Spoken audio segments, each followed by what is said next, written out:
Hi there, welcome. I'm so excited for us to get started. I am going to share my screen here. Let's see.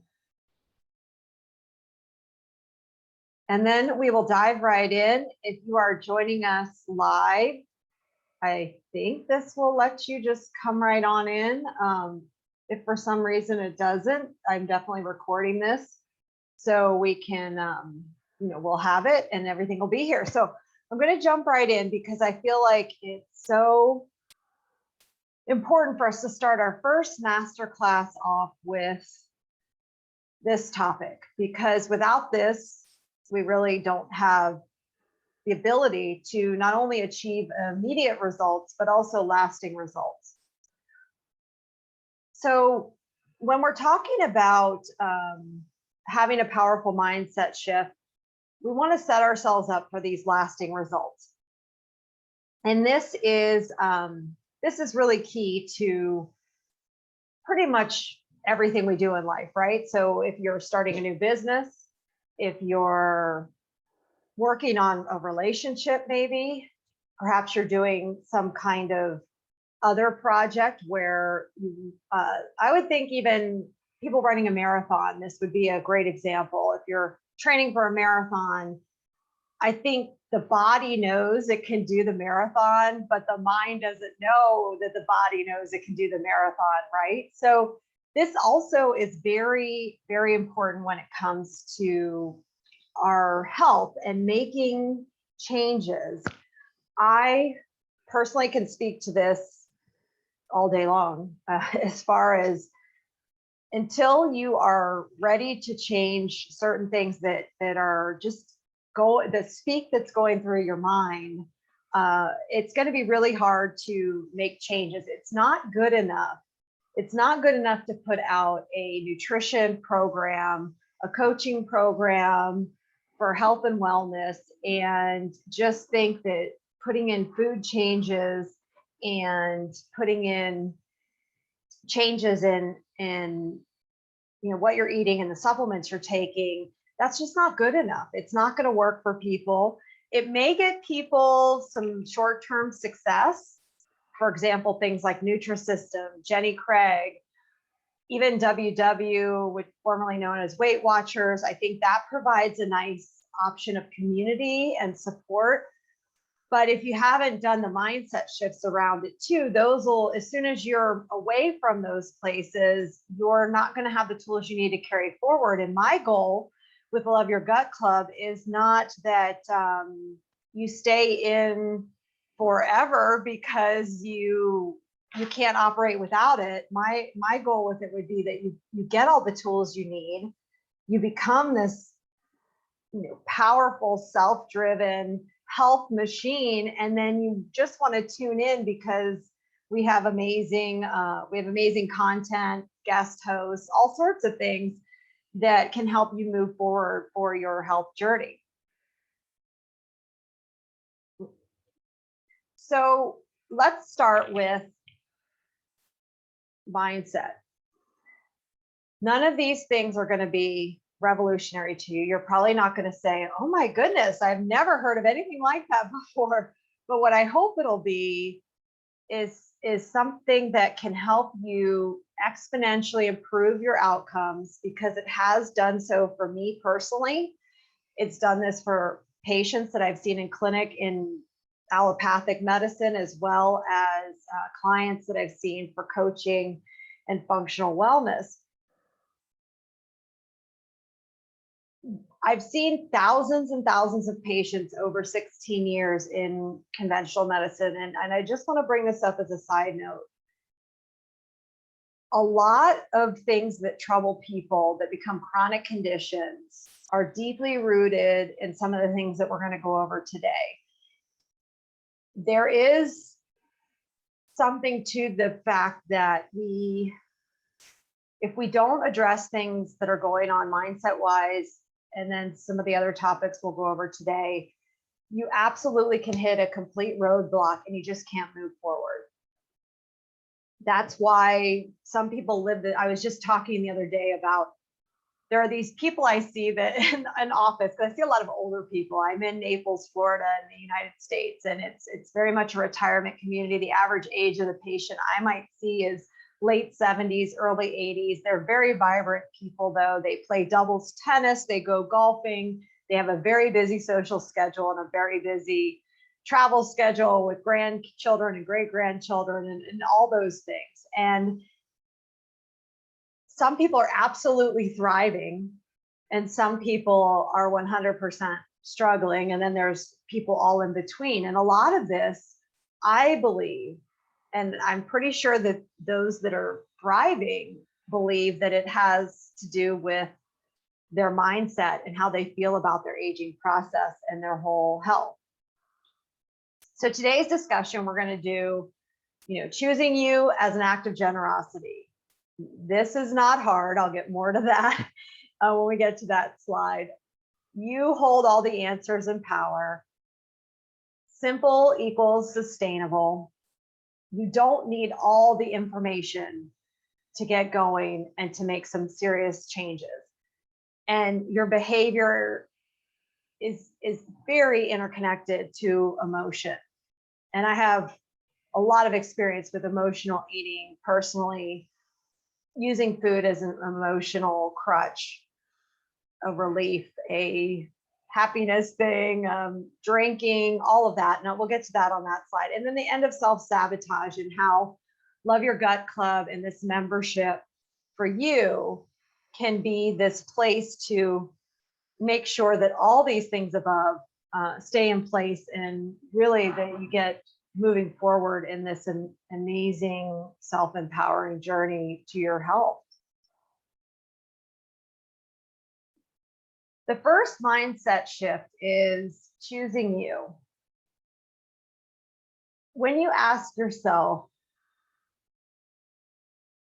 it's not selfish to choose yourself.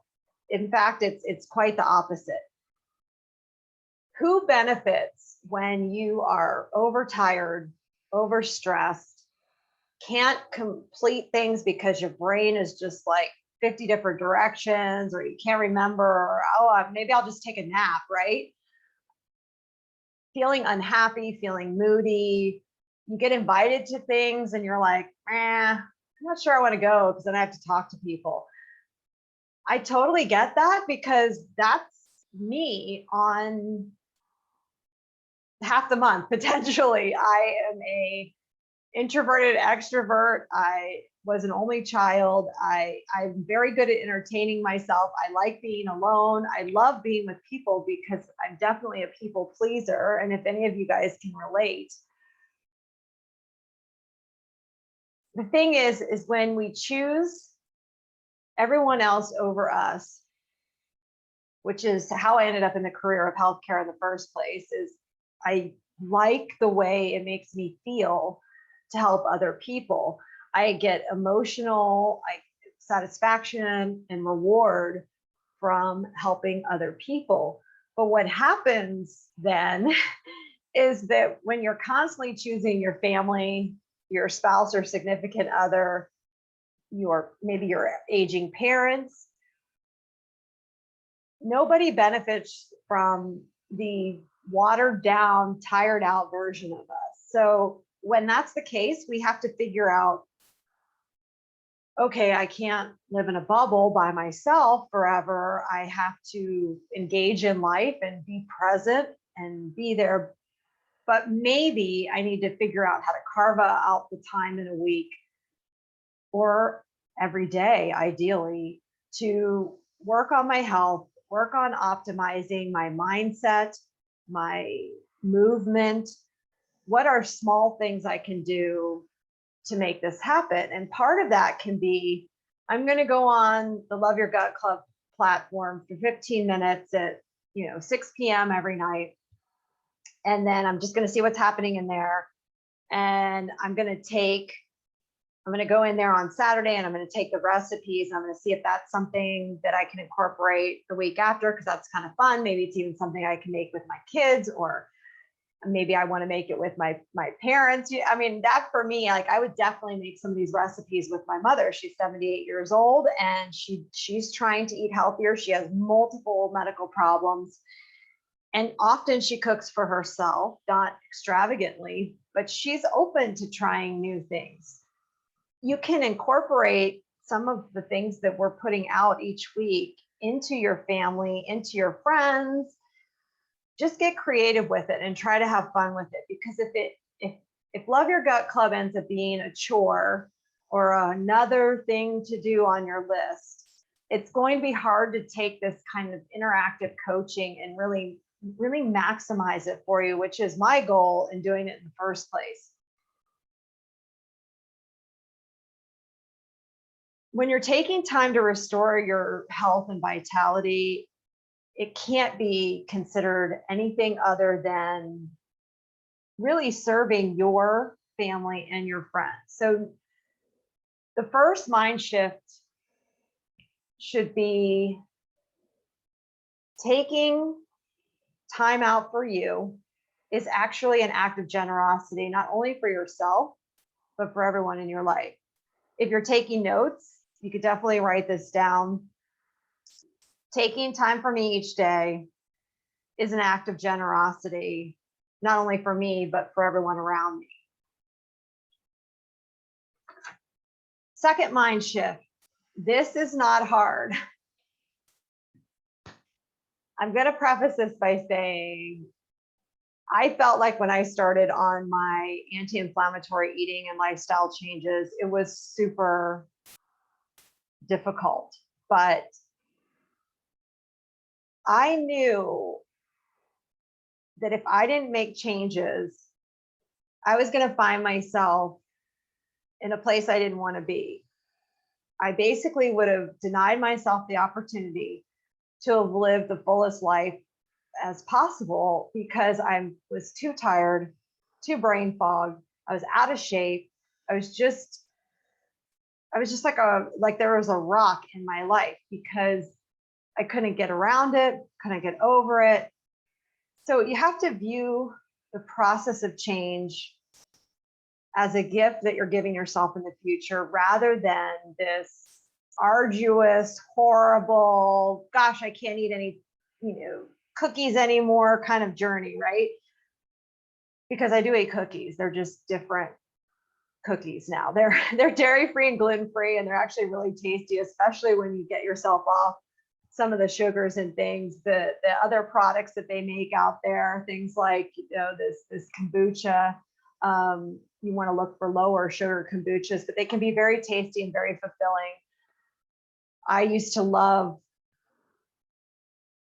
rewarding myself with cakes and cookies and alcohol, lots of alcohol drinks like margaritas and multiple margaritas and all the things. And really in the end, it wasn't that I was going to deny myself good times anymore, although I would say that I probably had enough alcohol for 3 lifetimes potentially. I'm not an alcoholic, but my family does have alcohol tendencies, and we do enjoy being the life of a party. And it was sort of a natural role that I fell into with alcohol as being just an accepted, happy-go-lucky thing to do. People liked me when I was drinking.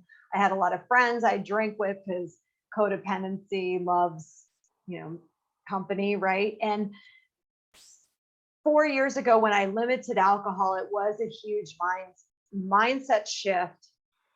It was not hard to not drink. It was not hard to not have coffee. It was harder to think of myself 5 years from now with another 20 to 30 pounds on me, feeling even worse than I did at 45, at 55, right? So I think you have to view this process of change as a gift we're giving ourselves, not only for tomorrow, but we're giving ourselves a gift for future. It could be next month, next year, next summer, and not look at it as deprivation. In fact, I hate the name elimination diet because it it comes from a place of lack, where as all the foods on the elimination eating plan there are a lot of foods on there. It's not like you're eating kale and drinking water and hoping for the best. There are tons of foods on there. I think it's the things that we tell ourselves that make the difference between the success we'll ultimately have versus just kind of trying this out only to say in 30 days, hey, Jen, I don't know, timing's not good. I've got a lot of things going on in my life, this and that and the other. There's always going to be something that will come up. There will always be something. Life throws us curveballs right and left. And I've had several. COVID was a huge curveball for all of us, right? And I had pretty much nailed my health about a year and a half. I had done a lot of work, kind of the things that we are all talking about and we'll talk about in Love Your Gut Club, and begin implementing things that fit for you. But I was feeling pretty darn good. Lost the weight, lost the fatigue. But when COVID hit, and I work in healthcare, it really threw me off the skids.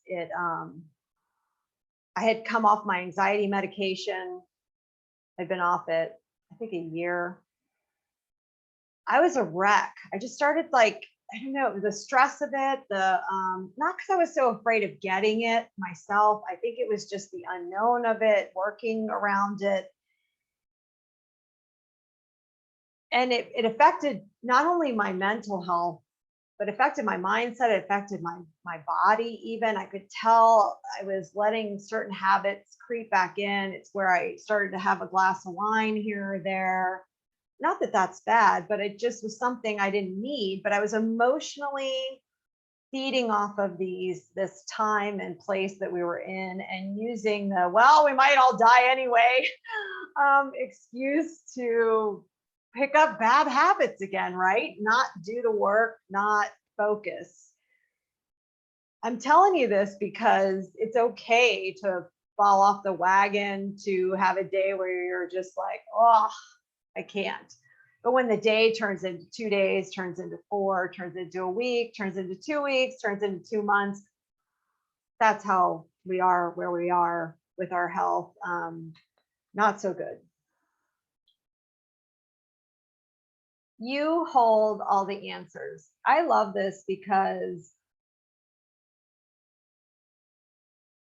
everything really is inside of us. The power for you to take your health wherever you want to take it. I realize there are some genetics that may creep up on you, but genetics are only one part of it. We're actually, anything you read and study about genetics, it does not determine what you're going to have. Just because both of your parents have high blood pressure and diabetes doesn't mean you're going to have it.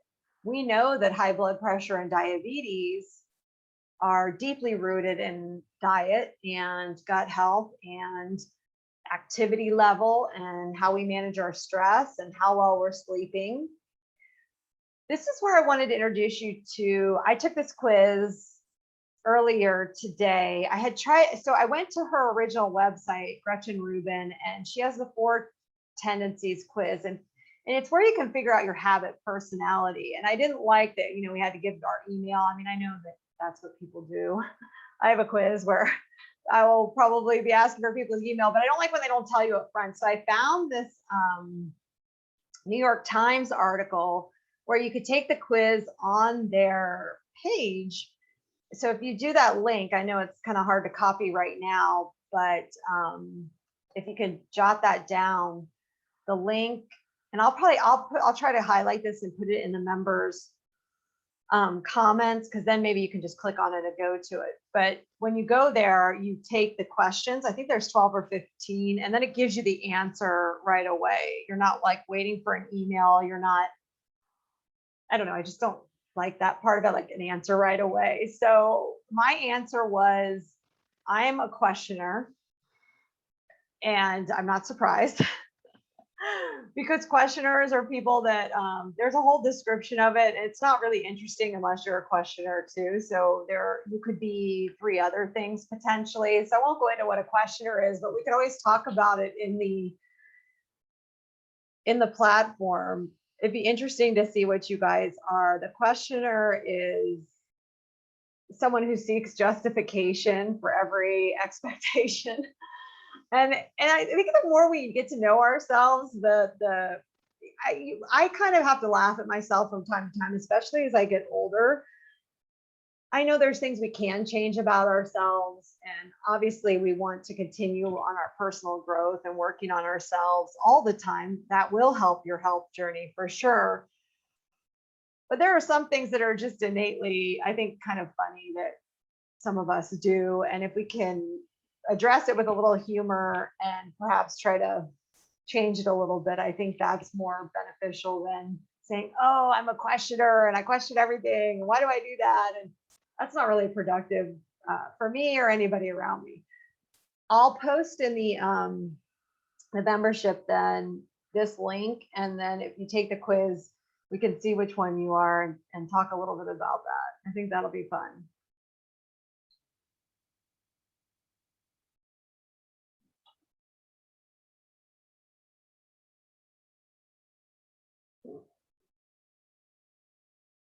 There we go. Okay. So the next mindset shift is simple equals sustainable. And I really like to complicate things. So this is just as much for me as it is for anybody listening. It's imperative that we don't try to change everything at once. Because if you're already feeling this in the membership, I want to like throw you a lifeline and just say, give yourself a break here. You're going in the membership and you're thinking, oh my goodness, I have to do this and I have to eat that and I got to work on this and look at all these things in the workbook and I don't know where to start. This is too much. I just want to go hide. That's normal. It's expected. It's when you try to do too many things at once. So Elizabeth Benton from Primal Potential, she explains the concept of identifying the key habits that yield the biggest results over time rather than overcomplicating the process and overwhelming ourselves. An example of like a big rock or an obstacle might be, swapping a high carb breakfast for one that focuses on protein and healthy fat, or adding more vegetables to your meal and substituting something that would normally be, maybe you'd have a double more meat, but actually shorten, or have a little less ounces of meat and make 75% of the plate vegetables. I know Dr. Mark Hyman always talks about 75% of your plate should be vegetables. And I don't mean raw vegetables. These are cooked vegetables, steamed vegetables. It's actually better for you to consume cooked vegetables versus raw can be really hard on some people's stomachs. So, you want to use caution with how much raw that you're doing.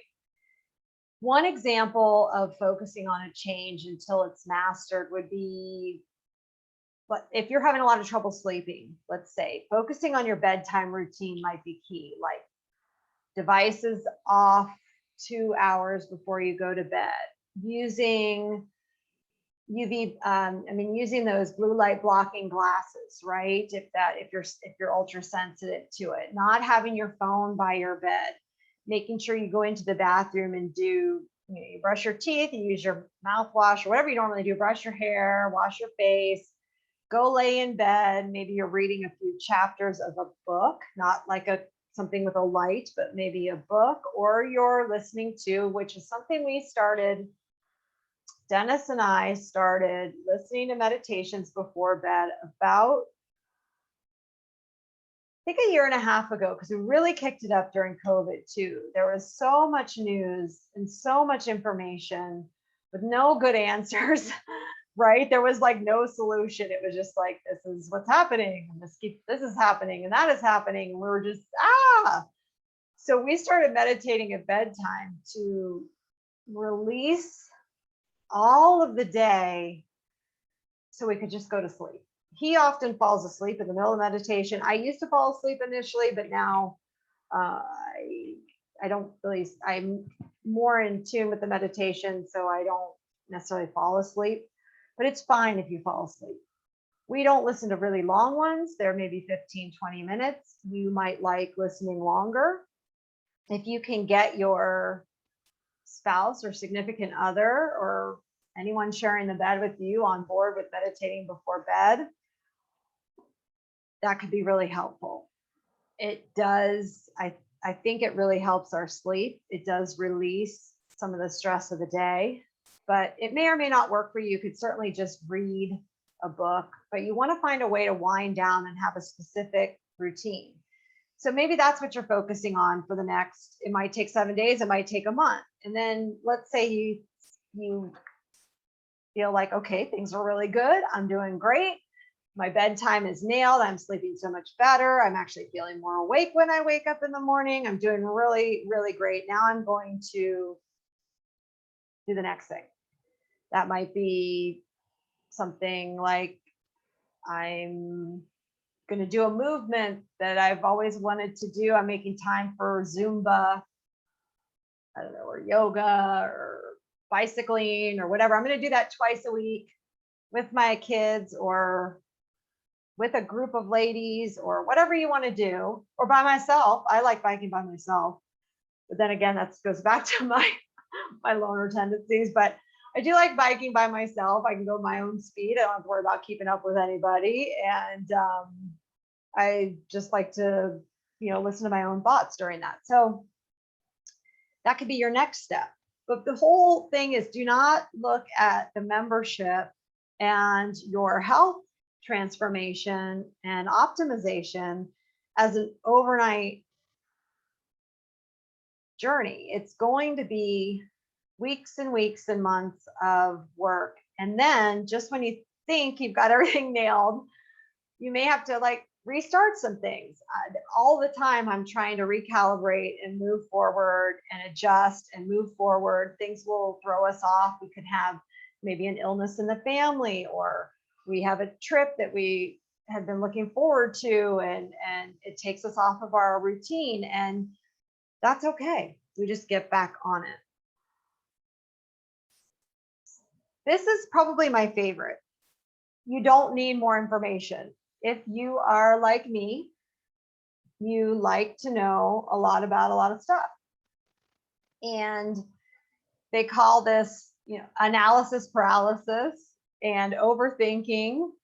It's so funny. I went to it's funny because I like to make light of things they just are what they are. So I go to this acupuncturist, and she's helping me with, I've had this hip issue that she's really, really helped me a lot with. But the very first visit, she lays me down, because she's a doctor of Oriental medicine too.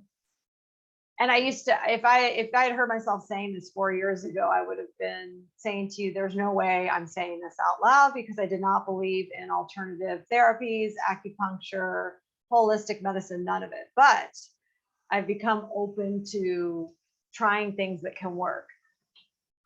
I laid out for her like you do, and she says to me, "Oh, I can tell you're an overthinker." And I'm like, that's coming from my body. And I said, that's not a lie. And then, maybe you try to do more than, that maybe the average person. Yeah, exactly. That's why I'm laying here, and I need you to help me, because my body's storing all this junk. But there's good stress, there's bad stress. Not all stress is bad. We don't want to equate stress to being bad. I think stress can make us get things done, right? When you have to show up for something, it's actually a good stress. You're going to give something of value, or you're going to be there for someone, and being accountable to things is not a bad thing. But we don't need more information. We don't want to doubt ourselves constantly. We don't want to overthink. If we are constantly researching on Google, like, should I intermittently fast? Should I be eating salmon 3 times a week? Am I supposed to go exercise? With this new machine that's supposed to help you get skinny in, 5 months. I feel like this is the main reason behind Love Your Gut Club, so that you don't have to be researching all this stuff. You don't have to be bombarded by all the information. Let me present, and you can filter what works for you. I will be giving you the functional medicine approach to most things. You can certainly see your primary care doctor and any other specialist for the allopathic way for certain conditions. But I think we have to take the pressure off ourselves of being, having to research everything. Just use the workbook each month. Start with page 1 and then 2, and then just move through it. It's not a long workbook. It's meant to be concise because we're all busy. You're busy. You have a lot of things going on. But if you can set aside 30 minutes, 2 or 3 times a week, that's about you and your health, I think that'll make a big difference. We're getting to the nitty-gritty of this, and behavior and emotion. If you want to transform yourself, you really have to deal with your thoughts, your excuses, your beliefs, the self-sabotaging behavior. If you change your thinking, our bodies will follow. I was saying at the opening, what we eat, the supplements we take, exercise, it's all part of it. And every great coach will say, there's systems, right? There's systems. You do this, you do that, you work out this way, you do this thing, you do. But if you don't have the transformation in your thoughts, I think it was a lot of pro golfers, I'm sure a lot of professional athletes, period, have this. But I remember Tiger Woods in particular. Regardless of what you think of him, Tiger Woods is, by all counts, probably the world's most successful, talented, probably one of the best golfers we will ever see in our lifetime and beyond. And he had innate physical skill that was learned from being very small. His dad would take him out on the golf course, and they have a video of him being really young. I want to say like 6, 7 years old. The club looks bigger than him. His dad was a huge proponent of just getting him out there and breaking those barriers for him. But he did so much mindset work too. And he would continue to do that with coaches that were just really all about seeing the next play, visualizing the entire course and how each hole would play out, and what driver he would use, what iron he would use, how this would be flowing. There was just this whole mental thing that it's like he already played the tournament before he played the tournament. Now, I'm not saying that we need to do that necessarily in that kind of detail for our health, but I'm sure it wouldn't hurt. If you can really see yourself 5 years from now, what does your life look like? What does it look like for you? And if you're filling your mind with things like, I'm at an ideal weight, I don't have a lot of joint pain, I'm traveling with ease, I don't have any health conditions, I'm not on any medications, maybe I'm on 2, or whatever it is that would be a more ideal future for you. So the missing component is often this emotion and this addressing the emotion, because the health of our body is as good as the health of our mindset and our soul. When you're digging into the psychology of eating, this can get a little tricky, but there's definitely a lot to this. I am an emotional eater. I think it's good to just say that out loud because it's true. I sometimes will find myself in front of the pantry and I'm not hungry, but I'm like, why am I here? I'm here because I'm stressing about something. I feel like I want to eat something because maybe it'll feel good to just taste something, that I'm not really hungry. One of the biggest things I did initially, because it was really, really hard for me to shift from some of the foods that I enjoyed eating, that I just wasn't going to eat anymore because I was committed to making a big change. For example, let's say white bread and peanut butter. Those are 2 things. I have to switch them for almond butter and gluten-free bread.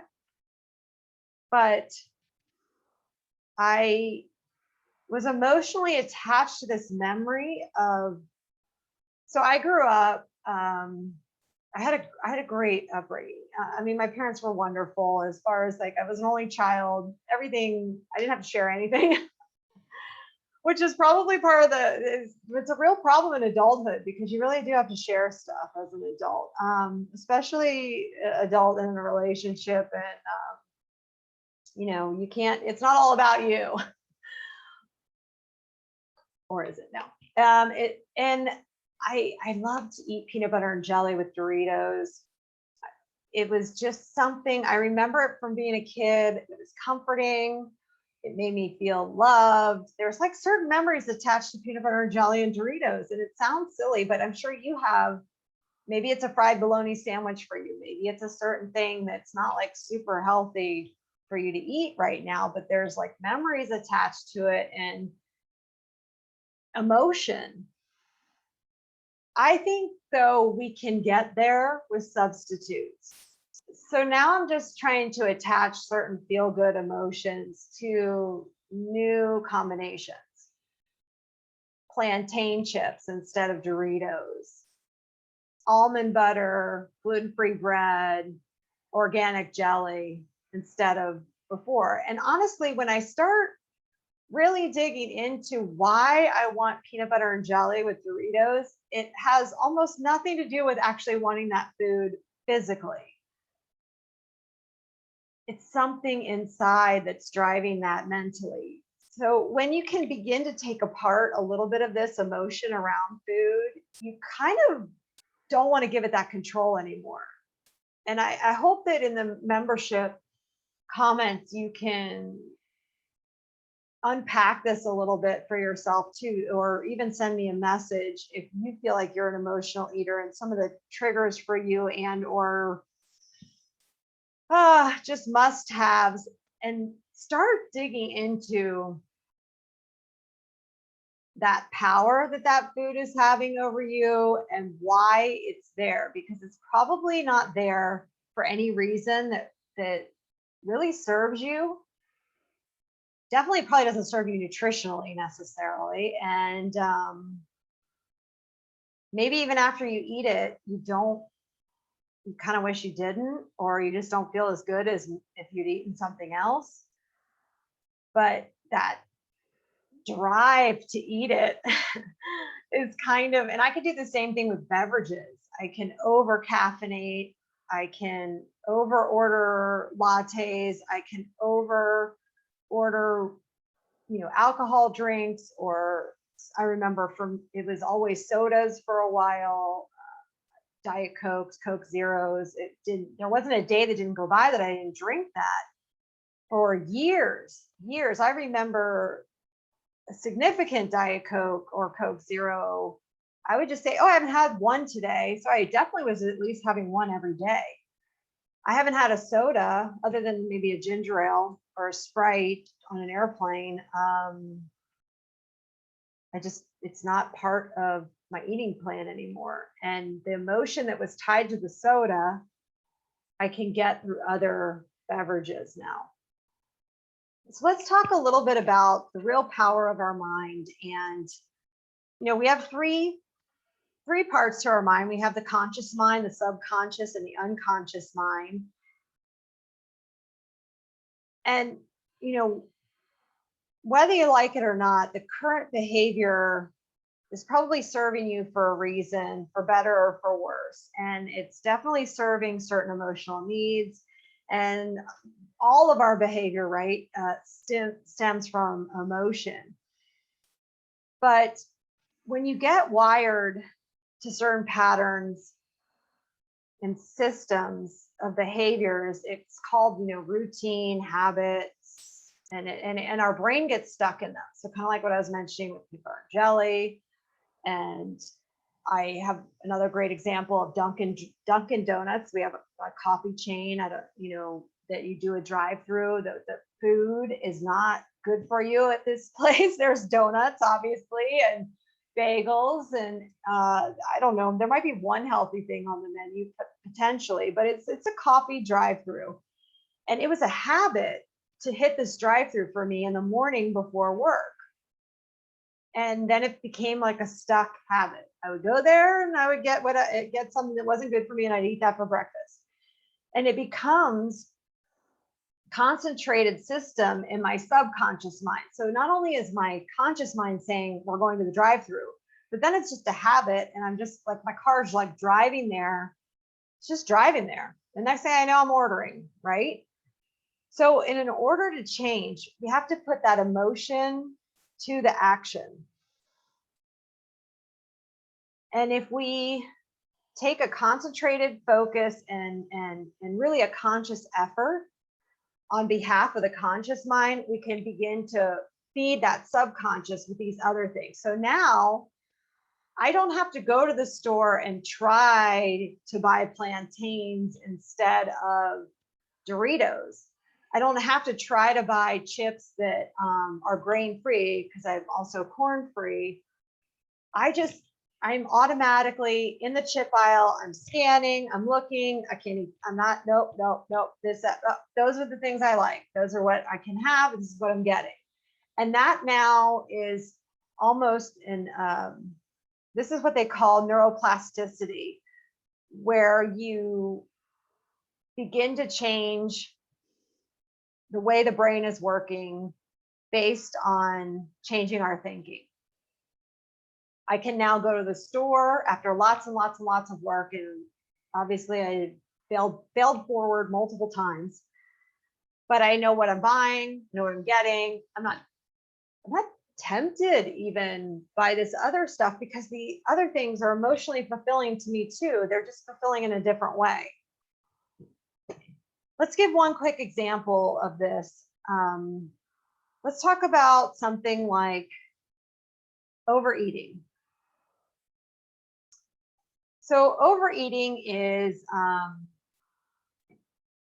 like, let's say you have a goal to lose 20 pounds. I know, like, forever I had a goal, like, I need to lose 10 to 15 pounds. I mean, I really need to lose like 30 pounds at the time, but I was always trying to lose that extra 10 to 15 pounds. And I don't know, I just wouldn't really get anywhere. I'd exercise, I'd try to eat better, and I just didn't have the right habits. I didn't really know that there were certain foods that were probably contributing to me hanging on to the weight, which we'll get more on that in the membership, about foods that cause inflammation, foods that can cause you to hang on to weight, even though you feel like, well, I'm not sensitive when I eat that. I don't get a rash. I don't have an upset stomach. My body feels great, but you could be mounting an inflammatory response. And many, many people are mounting inflammatory responses to gluten.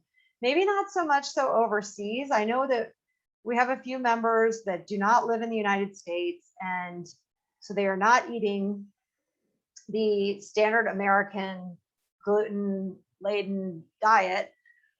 you might be fine, because there are some people that say that when they go travel to, let's say, Europe or South America, and they eat foods that have gluten, they do fine. These are people with known celiac or gluten intolerances. But at any rate, let's just say there are certain foods that maybe it's corn, maybe it's soy, maybe it's beans, the lectin, that kind of thing. So you can't really stop yourself from overeating, let's say. Maybe that's why you can't lose the weight, because you feel like you get stressed, you emotionally eat, and then maybe you overeat. This is an example I'm using. But the emotion you're feeling is, in this situation, you're having short-term comfort, and then it's followed by feeling defeated and like a failure. But then you have to remember that overeating is serving as an emotional need. So your emotions are driving you to overeat, and the emotion happens to be stronger than the one that you have to get to your goal weight and to actually lose the weight. So the question you have to ask yourself when you want to experience real change, true change, when it comes to overeating, let's say, under exercising, not bothering to limit your social media time, whatever it might be, is there another way you can nourish yourself and fulfill that emotion in a positive way? Is there another way that you could nurture yourself and fulfill that emotion in another way?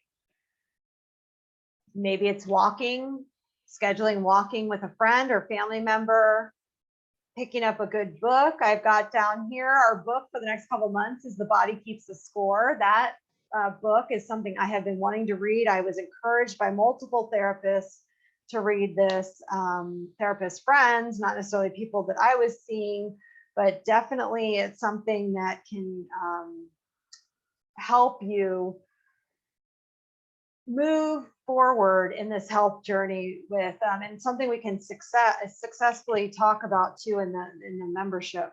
So once you distinguish between the bad routine, you can preset, if you have this preset habit, you can try to look for the emotion and then work through ways to solve the emotion in a positive way. Like I mentioned, reading a book, walking with a friend, maybe you want to try acupuncture, maybe you want to schedule yourself a massage. Maybe you don't want to pay for anything and you want to do some free things like go on YouTube and do some meditation.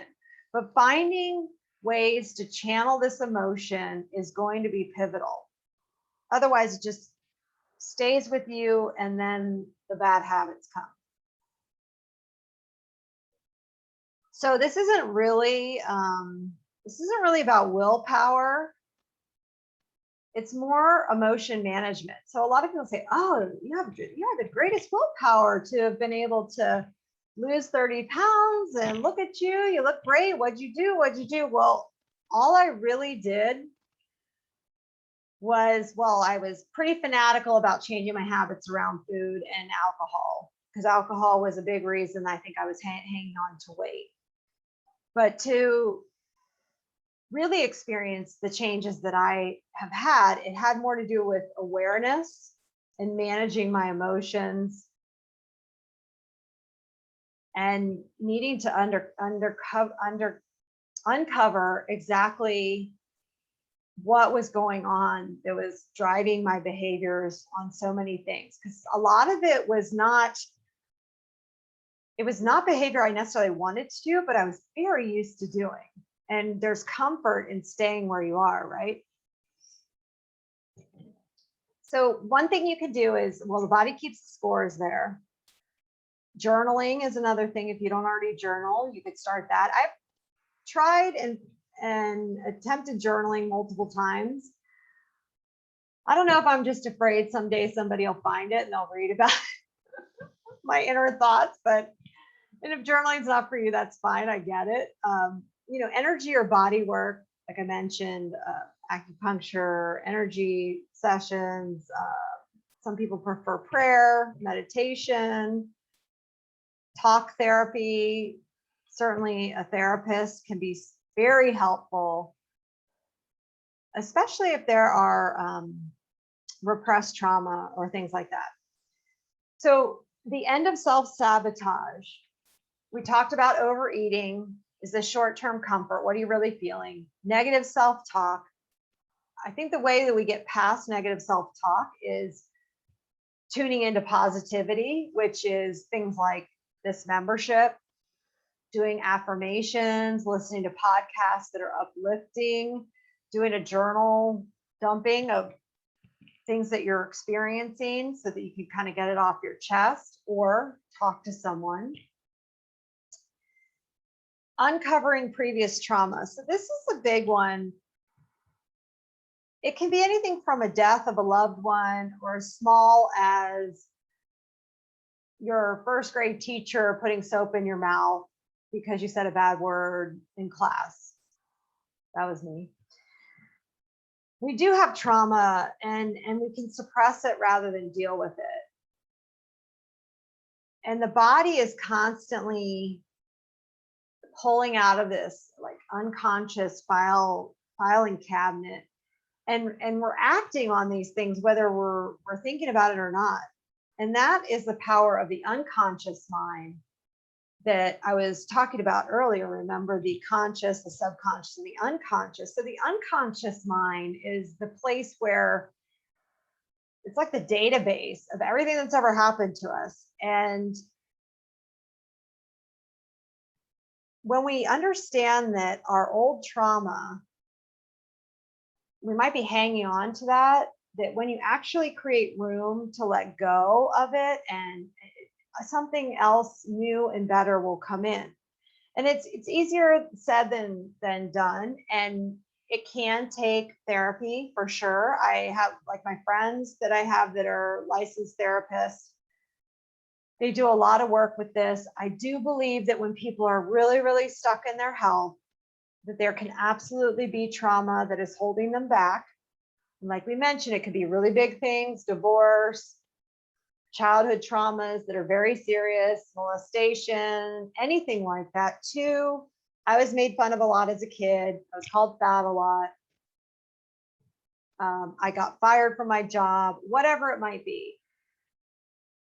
We have to figure out how we're going to release that. And that's going to be individually up to you. I can't make that decision for you. I feel like I'm sure that there are still things blocking me that are not dealt with that could take me to the next level in optimizing my health. I am willing to go to acupuncture and doctor of oriental medicine, which I think is at least a bridge to self-healing. But for you, it may be something different. And then the power of choice. There isn't much in life that we can control. We learned this. It was blatantly clear last year with COVID. There was nothing any of us could control about any of that. But the thing we can control is how we think about it, right? And how we relate to it, and how we act on it, and the way we react to things.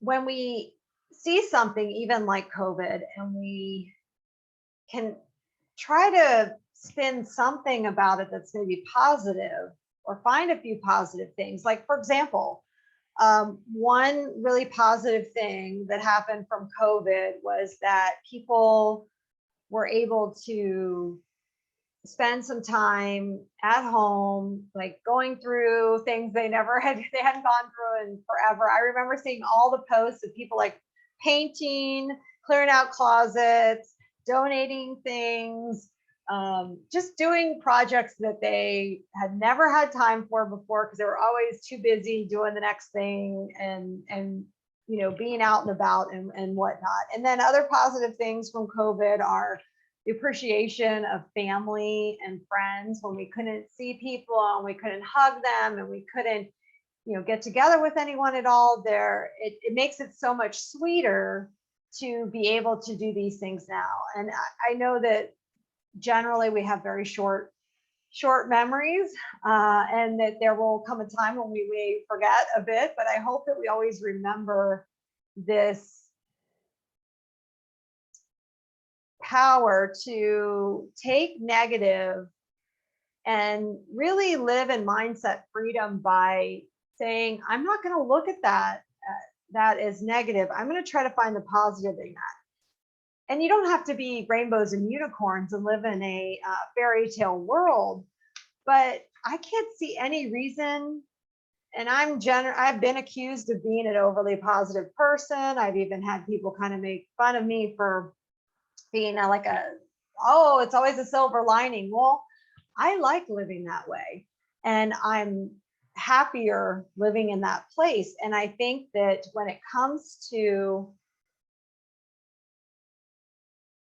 actually feeling better and working on health, and one day I'll be a much, much older person, hopefully, if all goes well, I want to be able to be a positive person and not someone that, my emotions got the best of me. So 3 things that you need to do in order to create like a paradigm shift is awareness, focus, and repetition. So basically awareness, like what are your current routines? What presets, what emotions accompany your current routine and habits that you have? Like, be aware of those, acknowledge those, reflect on those a little bit. Focus, staying present and living in the moment will allow you the space to really feel and live. OMG, this is like that's a loaded sentence, right? Because I am always living in the future. A lot. I always project forward. I'm definitely not someone that lives in the past. I don't reminisce, although I find myself telling more stories about the past, but maybe that's just because I'm getting older. I'm trying to teach people, or younger people specifically, that I work with or see about things. But generally, I'm looking forward always. Oh, the next thing, and being in the moment can be really difficult. But I know if I can focus more on being in the moment, that can make a really big difference for my health in general. And I hope you'll see the same. So repetition, constantly repeating the positive and allowing yourself to feel that it's a natural pattern in your mind. I'm still working on this as far as it's, and if you tend to be more of maybe a negative person in general, or just a little bit, maybe you're more of like what they call like a realist, or I would try to make your natural default pattern something more positive versus negative. And that can then allow for so many doors to open for you. And what I'd like us to do for this month and probably till our next masterclass is to create new presets. And what that looks like is not everything, not like a list of 16 things to do, but like a couple things that you can focus on and work on. Like we mentioned before, maybe it's sleep, maybe it's a little bit with food, maybe it's movement, but just kind of a new preset. And then how are you going to offload your emotion in a healthy way? It's not going to be found in the pantry. There is nothing we can eat or drink that's really going to satisfy what's going on. It's almost like, what I call it, like, it's just sort of helps you to just it's like suffices you, right? It's like satisfies you for like the minute, but then it's not lasting. What is lasting is feeling good in your body, feeling good in your health, feeling mentally clear, feeling more energy, being able to be there, being able to be a vibrant older person. Aging does not mean they will have you buy into, when I say they, I mean like the collective, world will have you buy into getting older is equal to multiple prescriptions, multiple doctors, lots of problems, a life full of angst and worry and potentially large medical bills or whatever. That does not have to be the reality at all. It's not just your hormones. Your hormones are controlled by your gut. So if you get your gut healthy, your hormones are going to be better. You're not going to blame it on just aging in general, because there are 78-year-olds climbing Mount Everest. I don't know how they're doing it, but it's pretty amazing. We are in control of where we go from here. So if your goals are very short term, that's fine.